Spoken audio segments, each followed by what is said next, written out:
खंडहर के अंदर बीजों का भंडार लगा हुआ था और वहाँ एक खड़ा हुआ बैल आंसू बहा रहा था। उसकी आंसू भरी नजरें सोने के पौधे पर टिकी हुई थीं।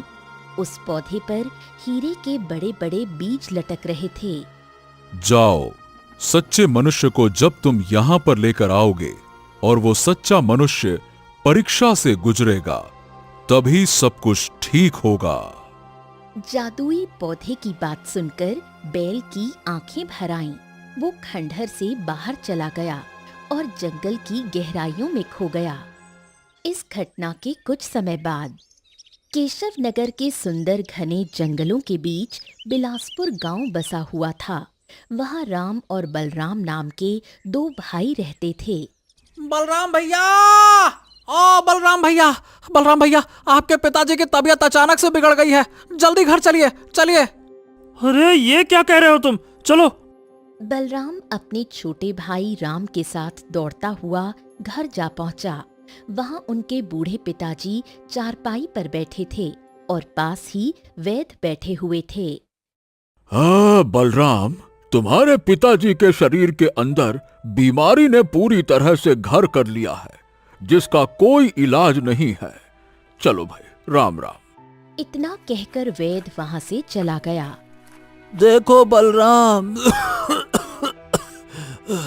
मेरा अंतिम समय आ गया है। अब मैं ज्यादा दिन तक इस संसार में नहीं रह पाऊंगा। देखो बलराम, मुझे तुम पर भरोसा है। तुम ईमानदारी से सारी संपत्ति को आधा आधा हिस्सा अपने छोटे भाई से बातचीत करके बांट ले। इतना कहकर बलराम के बूढ़े पिता ने दम तोड़ दिया। कुछ देर बाद वो दोनों अपने पिता का अंतिम संस्कार कर घर लौट आए। कुछ समय बीत गया। एक दिन बलराम की पत्नी राधा, जो कि बहुत चतुर और तेज थी, बलराम से बोली, पिताजी को गए काफी समय हो गया है। मुझे लगता है कि अब तुम दोनों भाइयों को संपत्ति का बंटवारा कर देना चाहिए। बाहर से देखने पर बलराम बहुत अच्छा इंसान लगता था, लेकिन अंदर से उसमें भी चतुराई, लालच और मक्कारी कूट कूट कर भरी थी। कहे तो तुम सही रही हो। मैं तो हमेशा सही कहती हूँ। मेरी बात मानो। हमारा जो खेत है वो आधा बंजर है और आधा हरा भरा। हरा भरा खेत अपने हिस्से में रखना और बंजर खेत अपने छोटे भाई को दे देना। और हाँ, जिस घर में हम रहते हैं उसके अलावा एक दूसरा घर भी है जिसकी हालत बहुत खराब है। वो तुम अपने छोटे भाई को दे देना। अच्छा, और अगर राम ने कुछ सवाल किया तो मैं क्या जवाब दूंगा? क्या जवाब दोगे? बोल देना कि वो छोटा है और तुम बड़े हो। उसने खेत में काम करना केवल 2 साल पहले शुरू किया है, जबकि तुम बचपन से बैल की तरह अपने पिता के साथ खेत में जुत रहे हो। बिल्कुल सही कह रही हो तुम। ठीक है, अब से मैं ऐसा ही करूंगा। अगले दिन बलराम अपनी पत्नी राधा के साथ राम के आंगन में जा पहुंचा।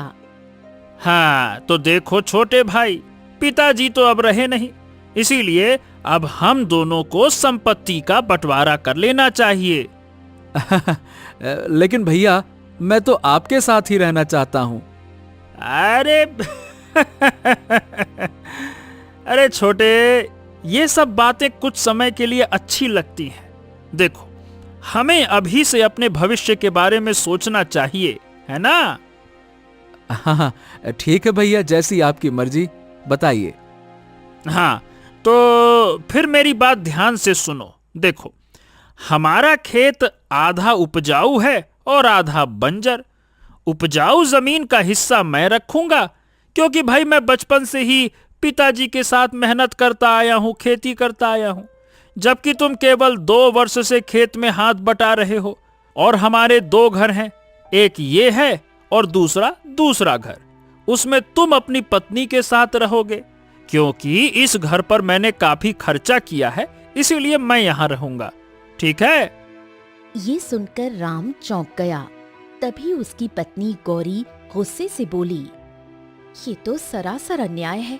आप बेकार के हिस्से अपने छोटे भाई को दे रहे हैं और अच्छे हिस्से अपने पास रख रहे हैं। देखिए भैया, मेरी पत्नी गौरी सही कह रही है। खेत का आधा बंजर हिस्सा अगर आप मुझे दे देंगे तो मैं खेती किस पर करूंगा? अब देखो, वो सब मुझे नहीं पता भैया, लेकिन बंटवारा तो वैसे ही होगा। जिस दूसरे घर की आप बात कर रहे हैं वो घर नहीं बल्कि एक झोपड़ी है। तो मैं क्या कर सकता हूँ? तुम दोनों के हिस्से में वही आ रहा है तो वही न दूंगा। ये क्या बात कर रहे हैं भैया? आप गलत बंटवारा कर रहे हैं। मैं इस बंटवारे को नहीं मानता। बंटवारा होना चाहिए तो पूरा न्याय से होना चाहिए। खराब खराब चीज हमारे हिस्से, अच्छी अच्छी चीज आपके हिस्से, ये बंटवारा होता है क्या? ये तो मनमानी है। मनमानी है तो फिर ठीक है भैया, अगर तुम इस मामले को पंचायत में ले जाना चाहते हो तो तुम्हारी मर्जी।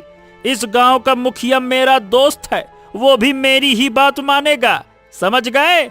अभी जो मिल रहा है रख लो, बाद में कहो ये भी ना मिले। बेहतर यही होगा कि पंचायत तुम्हें जलील करे और कुछ ना दे। उससे अच्छा है कि ये मामला घर की चार दीवारी में सुलझा लो। हाँ ठीक है भैया। हाँ तो फिर ठीक है भाई, हो गया फैसला। तुम अभी और इसी वक्त ये घर छोड़कर चले जाओ। चलो भाई। राम आंखों में आंसू लिए अपना सामान उठाकर दूसरे घर में चला गया। गौरी ने बिल्कुल सही कहा था, वो घर नहीं बल्कि केवल एक झोपड़ी थी। तुम्हारे बड़े भाई ने हमारे साथ इतना बड़ा धोखा किया। वो पूरी तरह से बेईमानी पर उतर आए और तुमने कोई आवाज भी नहीं उठाई। मैं चाहता तो पंचायत में मामला ले जा सकता था, परंतु बदनामी तो हमारे घर की होती ना गौरी। ये सब तो ठीक है, लेकिन अब आप क्या करेंगे? क्या कभी बंजर जमीन पर अनाज उगता है? मुझे भगवान पर पूरा भरोसा है।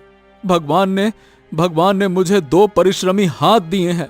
देखना तू गौरी, मैं बंजर जमीन का सीना चीर कर उसमें बीज बो दूंगा, और अगर भगवान की कृपा रही तो उसी में अनाज उगाकर गांव वालों को दिखाऊंगा। तू देखना। अगले दिन राम अपने बंजर खेत पर पहुंचा और हल चलाने लगा। तभी गांव का एक व्यक्ति वहां आया और राम से बोला, अरे राम भैया, ये क्या? अरे भैया, ये तो जमीन बंजर है, इसमें मेहनत करके अपना समय क्यों बर्बाद कर रहे हो भाई? राम कुछ नहीं बोला और जमीन पर हल चलाता रहा। वो व्यक्ति वहां से चला गया, लेकिन राम ने अपनी मेहनत करना जारी रखा। राम कई दिनों तक अपने खेत में मेहनत करता रहा, लेकिन कुछ भी उगता नजर नहीं आया। थक हार कर एक दिन वो घर पर उदास बैठा था। तभी उसकी पत्नी गौरी आई। मैंने आपसे पहले ही कहा था, बंजर जमीन पर हल चलाने से कोई फायदा नहीं। ये सुनकर राम रोने लगा।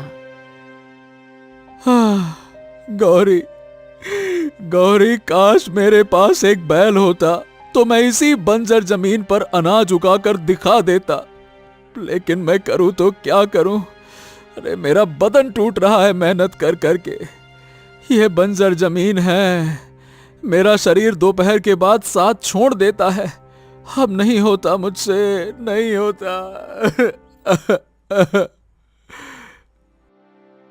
मुझे तुम्हारी मेहनत पर पूरा भरोसा है, लेकिन तुम्हें ये भी सोचना चाहिए कि घर पर भी अनाज खत्म होने को है। तुम्हें कोई और धंधा शुरू करना चाहिए जिसमें इतनी आमदनी हो जाए कि हम दोनों को 2 वक्त की रोटी पेट भरकर मिल सके। लेकिन गौरी, दूसरा धंधा या व्यापार करने के लिए धन की आवश्यकता होती है, और मेरे पास तो कुछ भी नहीं है। निराश मत हो, तुम साहूकार के पास जाओ। हमारे गांव का साहूकार बहुत अच्छा है। वो लोगों को कर्ज देता है और ब्याज भी बहुत कम लेता है और ज्यादा सख्ती से वसूली भी नहीं करता। ये सुनकर राम की आंखों में चमक आ गई। हाँ, शायद तुम सही कह रही हो, मैं जाता हूं। अगले दिन राम साहूकार की हवेली पहुंचा और उसे सारी घटना बताते हुए बोला, राम राम साहूकार जी, साहूकार जी, बस इतना कर्ज दे दीजिए कि मैं कोई छोटा मोटा व्यापार शुरू कर सकूं, और जैसे ही मुनाफा होगा सबसे पहले मैं आपका कर्जा ब्याज सहित लौटा दूंगा। बस थोड़ा सा दे दीजिए। साहूकार ने उसे 10 मुद्राएं दे दी। भगवान का नाम लेकर कोई छोटा मोटा काम शुरू कर दो। हाँ, मैं कल हरियापुर गांव जाऊंगा गौरी। मैंने सुना है कि वहां खिलौने बड़े सस्ते दामों में मिलते हैं। अब क्या है, इन 10 मुद्राओं से कुछ खिलौने खरीदूंगा और दूसरे गांव में ले जाकर बेचूंगा। देखना, कुछ न कुछ बढ़िया आमदनी हो ही जाएगी। अगले दिन राम हरियापुर गांव जा पहुंचा और बाजार में घूमने लगा। तभी उसकी नजर एक बैल पर पड़ी। एक व्यक्ति उसे बुरी तरह पीट रहा था। बैल की आंखों से आंसू लगातार बह रहे थे। अरे ओ भैया, ए भैया, ए भैया, ए भैया, काहे इतनी बेदर्दी से इस बैल को पीट रहे हो? क्या हो गया? अरे क्यों पीट रहा हूँ, तुझे पता भी है? मैंने इस बैल को जंगल से किसी आदमी से अच्छे दामों पर खरीदा था। सोचा था कि ये खेत में काम करेगा, लेकिन जब भी काम करने की बारी आती है तो बस ये अपनी जगह से हिलता तक नहीं, ऊपर से सारा चारा भी खा जाता है। अरे इसे खरीद कर तो मुझे सिर्फ नुकसान हुआ है, नुकसान। अरे तेरी तो, इसीलिए मैं इस पर अपना गुस्सा उतार रहा हूँ। ओहो, ए भैया, रुको रुको रुको रुको। अगर ऐसी बात है तो ये बैल हमको दे दो। अरे मुफ्त में बैल भी दे दूं और नुकसान? अरे मैंने इसे मुफ्त में नहीं खरीदा है। अगर तुझे इतना ही अच्छा लग रहा है तो ला, मुझे 10 मुद्राएं दे दे, ला। राम गहरी सोच में डूब गया। उसने बैल की ओर देखा। बैल की आंखों में मानो आशा झलक रही थी। कुछ देर सोचने के बाद राम ने 10 मुद्राएं उस व्यक्ति को दे दी। अब मेरे पास केवल 10 मुद्राएं ही हैं। मैं यहाँ खिलौने खरीदने आया था। एक बात कहूं भैया, बुरा मत मानना, मैंने तुमसे बड़ा मूर्ख नहीं देखा। इस बैल को खरीदकर तुमने घाटे का सौदा किया है, लेकिन मेरी बला तो टल गई। ले जाओ, इस मुसीबत को अपने घर ले जाओ भैया, ले जाओ। इतना कहकर वो व्यक्ति वहां से चला गया। राम बैल को लेकर घर आया और सारी घटना गौरी को बताने लगा। हे भगवान, मैंने तुमसे बड़ा मूर्ख इंसान नहीं देखा। अरे 10 मुद्राएं तुमने इस निकम्मे बैल को खरीदने में व्यर्थ कर दी। एक बैल से भला हमें क्या फायदा होगा, जबकि उसके मालिक ने ही बता दिया था कि ये काम नहीं करता। अरे गौरी, वो इसको बुरी तरह से पीट रहा था। बेचारे की आंखों से आंसू बह रहे थे। अब मुझे दया आ गई, इसीलिए मैं खुद को रोक नहीं सका और इसको ले आया। तो अब इसका क्या करोगे? अचार डालोगे? अरे भाई, जो काम नफरत से नहीं हो सकता वो प्रेम से हो सकता है। चिंता ना करो, कल मैं इसे अपने बंजर खेत में ले जाऊंगा और इसकी मदद से अनाज उगाने का प्रयास करूंगा। गौरी और भी क्रोधित हो गई। आखिर घूम फिरकर तुम वहीं पहुंच गए। जैसी इच्छा वैसा करो, पर मुझे कोई मतलब नहीं। लेकिन एक बात याद रखना, घर पर केवल कल तक का अनाज बचा है। इतना कहकर गौरी गुस्से में वहां से चली गई। अगले दिन राम बैल को लेकर बंजर खेत में जा पहुंचा। हाँ, अब ठीक लग रहा है ना? अच्छा देखो, मैं तुम्हें भोला कहकर पुकारूंगा। देखो भोला, जिन 10 मुद्राओं से मैंने तुम्हें खरीदा था वो तो मैंने कर्ज में ली थी, इसीलिए तुम मेरी मदद जरूर करना, ठीक है? चलो। राम ने बैल को हल में जोतने का प्रयास किया, लेकिन बैल अपनी जगह से हिला तक नहीं। अरे आखिरकार तुझे हो क्या गया है? तू अपनी जगह से हिल क्यों नहीं रहा है? चल भाई, चल। राम ने दिन भर कोशिश की, लेकिन बैल ने कोई काम नहीं किया। शाम को थक हार कर वो बैल को घर ले आया। घर पर राम का उतरा हुआ चेहरा देखकर गौरी ने गुस्से से कहा, क्या हुआ? तुम्हारे इस बैल ने तुम्हारा पूरा खेत जोत डाला? चेहरा तो बिल्कुल बुझा हुआ लग रहा है। राम कुछ नहीं बोला। उसकी आंखों से आंसू निकल आए। अगले दिन भी राम बैल को खेत में ले गया, लेकिन बैल अपनी जगह से हिला ही नहीं। शाम को मायूस होकर राम घर लौट आया। गौरी की आंखों में आंसू थे। आज सुबह से मैं भूखी हूँ, घर का अनाज खत्म हो गया है। अब बताओ क्या करूं? क्या तुम्हारे भाई के सामने हाथ फैलाऊं? वही भाई जिन्होंने हमें धोखा देकर सब कुछ छीन लिया। राम की आंखों से भी आंसू छलक पड़े। वो बाहर आंगन में बैल के पास बैठ गया और देर तक रोता रहा। आधी रात हो चुकी थी। अचानक बैल ने राम की ओर देखकर बोला, मुझे तुम्हारी हालत पर बहुत तरस आ रहा है राम। मैं तुम्हारी मदद करना चाहता हूँ। राम ये सुनकर चौंक गया। अरे हे भगवान, ये मैं क्या देख रहा हूँ? एक बैल मनुष्य की भाषा में बात कर रहा है। हे भाई, कौन हो तुम? घबराओ मत, घबराओ मत। मैं तुम्हारा नुकसान नहीं करूंगा। ये मत पूछो कि मैं कैसे बोल रहा हूं। बस ये समझो मैं तुम्हारी मदद कर सकता हूं। राम का डर थोड़ा कम हुआ। उसने तुरंत गौरी को बुलाया और सारी घटना बताई। हे भगवान, ये बैल मनुष्य की तरह बोल रहा है। राम, इसे वापस वहीं छोड़ाओ जहां से तुम इसे लाए थे। अरे भगवान के लिए ऐसा मत करना, नहीं तो मेरा पुराना मालिक मुझे पीट पीट कर मार डालेगा। बहुत तेज मारता है। नहीं नहीं नहीं नहीं नहीं नहीं, नहीं, ऐसा मत करना। तुम हमारी मदद कैसे कर सकते हो? मैं एक ऐसे जंगल का पता जानता हूं जहां जादुई बीज मिलते हैं। अगर तुम उन्हें अपने बंजर जमीन में बो दोगे तो फिर उसका चमत्कार देखना। हाँ। राम ने गौरी की ओर देखा। एक बार इसकी बात मानने में क्या हर्ज है? हो सकता है हमारी किस्मत बदल जाए। ठीक है। हाँ तो ठीक है, फिर मेरी रस्सी खोल दो। राम ने बैल की रस्सी खोल दी। बैल जंगल की ओर दौड़ पड़ा। राम और गौरी भी उसके पीछे दौड़ने लगे। कुछ देर बाद बैल जंगल में बने एक खंडहर के सामने रुक गया। चलो मेरे साथ, तुम्हें जादुई बीज यहीं खंडहर के अंदर मिलेगा। राम और गौरी बैल के साथ खंडहर के अंदर चले गए। अंदर पहुंचकर राम ने देखा कि जमीन पर बहुत से बीज बिखरे पड़े थे। बाप रे बाप, जमीन पर तो अनाज पौधे हरियाली उगते देखा, लेकिन बीजों को खुद ब खुद उगते हुए पहली बार देख रहा हूं। गजब है गौरी। राम, देखो, ये बीज रंग बिरंगी किरणों से जगमगा भी रहे हैं। इनमें से कुछ बीज उठा लो और फिर उनका चमत्कार देखना। उठा लो। तभी गौरी की नजर एक बड़े पौधे पर पड़ी जो शुद्ध सोने का बना हुआ था और उस पर हीरों से बने बीज उग रहे थे। ये तो बड़ा ही विचित्र पौधा है। हाँ, इसका भी एक रहस्य है, लेकिन वो रहस्य अभी मैं तुम्हें नहीं बता सकता।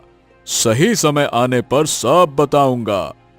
राम ने कुछ बीज उठाए। फिर वो गौरी और बैल के साथ घर लौट आया।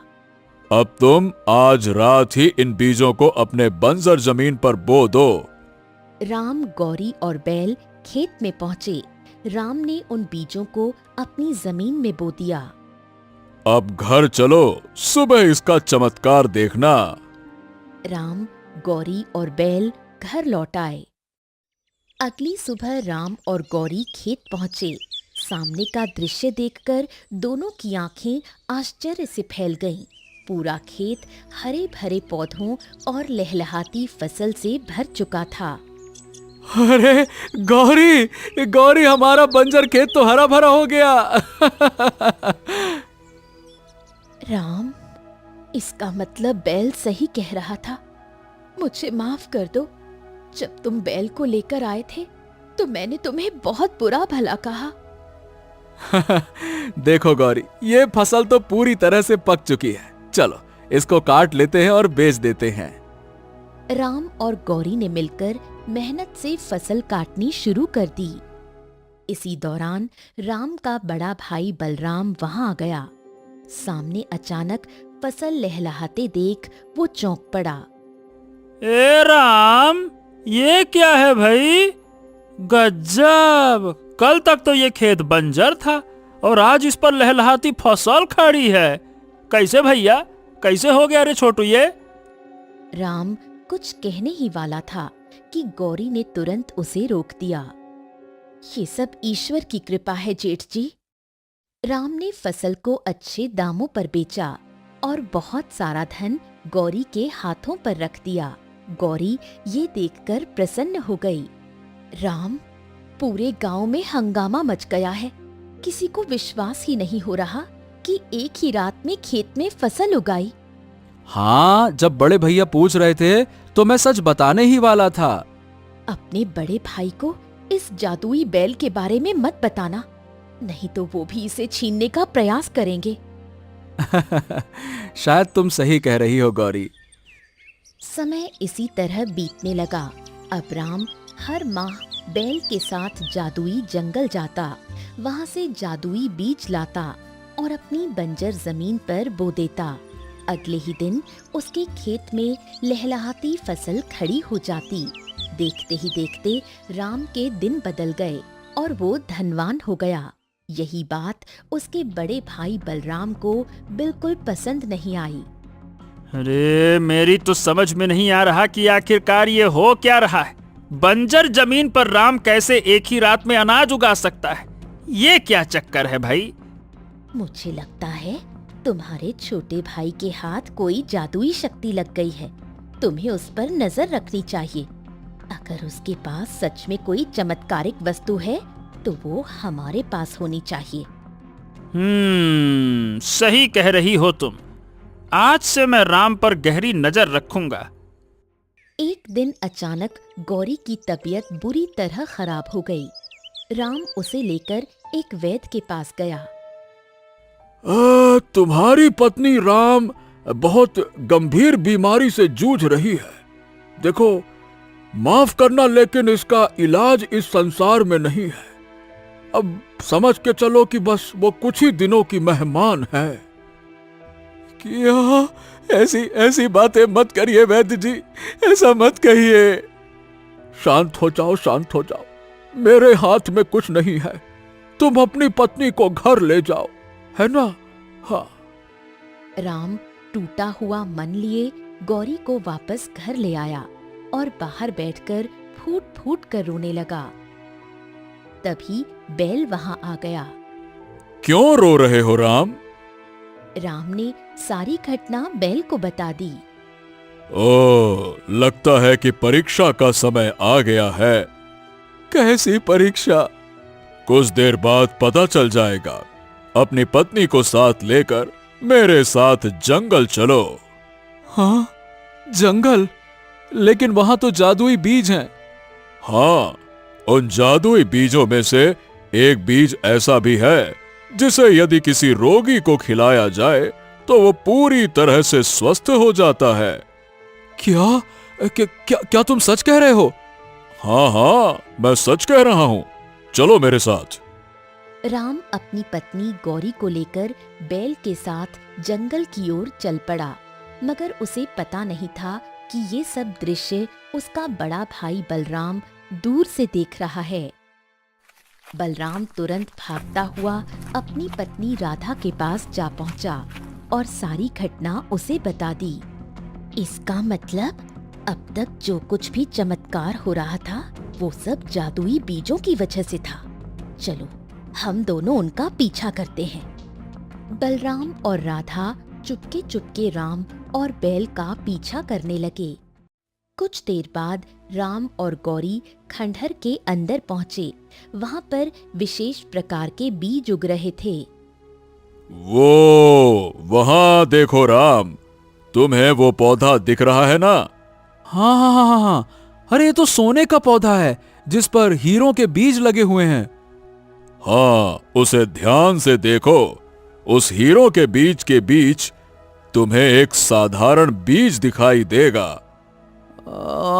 हाँ, इसमें सचमुच एक साधारण बीज भी है। हाँ। बस अब मेरी बात ध्यान से सुनो। अगर तुम इन हीरों के बीज को अपने खेत में बोओगे तो अगले दिन तुम्हारे खेत में अनगिनत कीमती हीरे उगेंगे और तुम संसार के सबसे धनवान व्यक्ति बन जाओगे। लेकिन अगर तुम इसके विपरीत उस साधारण बीज को चुनते हो और अपनी पत्नी को खिला देते हो तो वो रोग मुक्त हो जाएगी, पर उसके बाद तुम इन हीरों के बीजों का इस्तेमाल नहीं कर पाओगे। यहां तक कि इन जादुई बीजों को जो तुम बोते आए हो, इनका भी उपयोग नहीं कर पाओगे। राम ये सुनकर चौंक गया और गहरी सोच में डूब गया।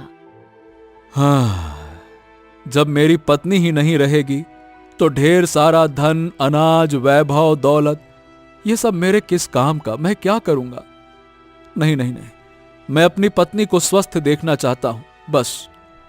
याद रखना राम, जैसे ही तुम ये बीज अपनी पत्नी को खिलाओगे, यहां जितने भी जादुई बीज हैं, ये सोने का पौधा सब गायब हो जाएंगे और पूरा खंडहर साधारण हो जाएगा। राम साधारण बीज की ओर बढ़ा ही था कि तभी बलराम और राधा हाथों में तलवार लिए वहां आ पहुंचे। अरे राम, मैं तेरे और बैल की सारी बातचीत सुन चुका हूँ। उस जादुई बीज को फेंक दे, चुपचाप फेंक, चल फेंक। अगर तूने इस गौरी को खिला दिया तो सारे जादुई बीज हमेशा के लिए गायब हो जाएंगे और ये मैं किसी भी कीमत पर बर्दाश्त नहीं कर सकता। अरे फेंक रे जल्दी से, नहीं तो फेंक। मुझे सारे के सारे जादुई बीज चाहिए। भैया भैया, मेरी पत्नी कुछ दिनों की मेहमान है। क्या आप चाहते हैं कि वो मुझे छोड़कर चली जाए? बताइए भला। मुझे क्या मतलब तेरी पत्नी से? मुझे धन चाहिए, धन, इंसान नहीं। अगर तूने एक कदम भी आगे बढ़ाया ना, मैं तेरी गर्दन उड़ा दूंगा तलवार से। चल हट पीछे। भैया भैया, क्या आप धन के लिए मुझको भी मार देंगे क्या भैया? बताइए, मार देंगे क्या? हाँ, मैं तुझे भी मार दूंगा। इतना बोलकर बलराम राधा से बोला। रे चलो राधा, इससे पहले कि ये मूर्ख कोई मूर्खतापूर्ण काम करे, हम सोने के पौधे के सारे बीज उखाड़ लेते हैं। कल सुबह हमारे खेत में हीरे ही हीरे नजर आएंगे और हम इस संसार के सबसे धनी व्यक्ति बन जाएंगे। चलो चलो चलो। इतना कहकर बलराम और राधा सोने के पौधे की ओर बढ़ते हैं। जैसे ही दोनों पौधों को स्पर्श करते हैं, अचानक एक जबरदस्त धमाका होता है और उनके शरीर जलने लगते हैं। अरे ये क्या हो रहा है? मेरे भैया और भाभी जल रहे हैं, इन्हें कैसे बचाऊं? अरे इन्हें बचाओ, कोई तो बचाओ इन्हें। तभी वहां एक साथी प्रकट होते हैं। ये संभव नहीं है राम, इन जादुई पौधे ने इन दोनों का अंजाम यही चुना है। इन्होंने लालच और बुरी नीयत से इस पौधे को स्पर्श किया और इनका अंत यही होना था। कुछ देर में बलराम और राधा जलकर राख हो जाते हैं। राम की आंखों से आंसू बहने लगते हैं। राम ने कांपते हुए बीज अपनी पत्नी को खिला दिया। बीज खाते ही गौरी उठ बैठी। मुझे अब बिल्कुल ठीक महसूस हो रहा है। अचानक एक और धमाका होता है और बैल एक सुंदर राजकुमार में बदल जाता है। राम हैरान रह जाता है। ये क्या? आखिर ये सब क्या हो रहा है?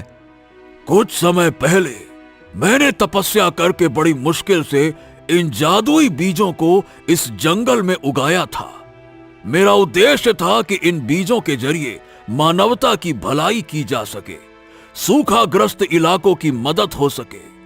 लेकिन इसी रहस्य का पता राज्य के राजकुमार आदित्य को चल गया। वो एक लालची और घमंडी राजकुमार था। मैंने उसे चेतावनी दी थी कि इन बीजों को लालच से मत छूना, लेकिन वो नहीं माना। उसने सीधे सोने के पौधों को हाथ लगा दिया जिस पर हीरे के बीज लटक रहे थे और तुरंत वो एक बैल में परिवर्तित हो गया। उस दिन जादुई पौधे ने उसे श्राप दिया कि तुम बैल के रूप में रहोगे, लेकिन चाहकर भी बैल जैसा काम नहीं कर पाओगे। तुम्हारे मालिक तुम्हें बेचेंगे। जब कोई सच्चे मन वाला लालच रहित मनुष्य तुम्हें खरीदेगा और तुम्हारा रहस्य जानेगा, और फिर भी अगर वो धन की बजाय अपने परिवार को चुनेगा, तभी तुम श्राप से मुक्त हो पाओगे। हाँ, और राम, तुम्हारी वजह से आज मैं इस श्राप से मुक्त हो पाया हूं। राम की आंखें भर आती हैं। साधु राम के पास आते हैं। तुम्हारे भाई और भाभी ने लालच से उस पौधे को छुआ, इसीलिए उन्हें उसकी सजा मिली। अब ये बीज तुम्हारे हैं राम, जितने चाहे उतने ले जाओ। हाँ, साधु महाराज, मुझे इन जादुई बीजों की आवश्यकता नहीं है। मैं तो बस इतना चाहता हूं कि मेरी बंजर जमीन फिर से उपजाऊ हो जाए। मैं किसान हूं और अपनी मेहनत से फसल उगाना ही मेरे लिए सबसे बड़ा सुख है। साधु मुस्कुराते हैं और एक साधारण बीज राम को दे देते हैं। इसे अपने खेतों में बो देना। तुम्हारा खेत फिर से हरा भरा हो जाएगा, पर ध्यान रहे, इस स्थान का रहस्य किसी को मत बताना।